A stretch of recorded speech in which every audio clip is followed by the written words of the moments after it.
நாளைக்கு காலையில் ப்ரௌனி ஆர்டரும் இருக்குது, கேக் ஆர்டரும் இருக்குது. சரி ரெண்டுமே நைட்டே வந்து ரெடி பண்ணி வச்சிடலாம்னு சொல்லிட்டு ரெண்டு வேலையுமே வந்து பார்த்துட்டு இருந்தேன். ஃபஸ்ட்டு ப்ரௌனிக்கு வந்து டபுள் பாயில் மெத்தடில் வந்து பட்ரு டார்க் காம்பவுண்டு ரெண்டையுமே போட்டு பாயில் பண்ணுறதுக்கு விட்டுட்டேன்.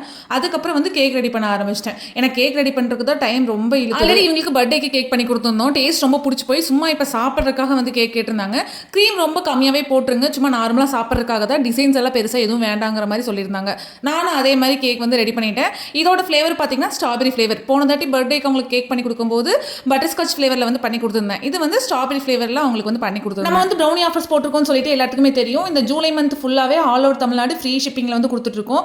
எந்த டைப்பில் நீங்கள் ப்ரௌனி வேணாலும் ஆர்டர் பண்ணிக்கலாம். 1/4 kg மேக்ஸிமம் எவ்வளோ கேஜி வேணாலும் நீங்கள் ஆர்டர் பண்ணிக்கலாம். நான் வந்து குக்கீஸ் அதுக்கப்புறம் ப்ரௌனி இந்த ரெண்டு தான் வந்து கொரியர் பண்ணிட்டு இருக்கோம். ஆல் ஓவர் தமிழ்நாடு ஃபுல்லாக வந்து பண்ணிட்டு இருக்கோம். ப்ரௌனிக்கு மட்டும்தான் இந்த ஜூலை மந்த் ஃபுல்லாகவே நம்ம வந்து ஃப்ரீ ஷிப்பிங்கில் வந்து கொடுக்க போகிறோம். குக்கீஸ்க்கு வந்து கொரியர் சார்ஜஸ் வரும். உங்களுக்கு இதே மாதிரி ஹோம்மேட் ப்ரௌனிஸ் குக்கீஸ் எல்லாம் வேணும் அப்படின்னா கீழே இருக்கிற வாட்ஸ்அப் நம்பரில் வந்து ஆர்டர் பிளேஸ் பண்ணிக்கோங்க. ஏதாவது என்கொயரி இருந்தாலும் அதில் நீங்கள் கான்டாக்ட் பண்ணலாம்.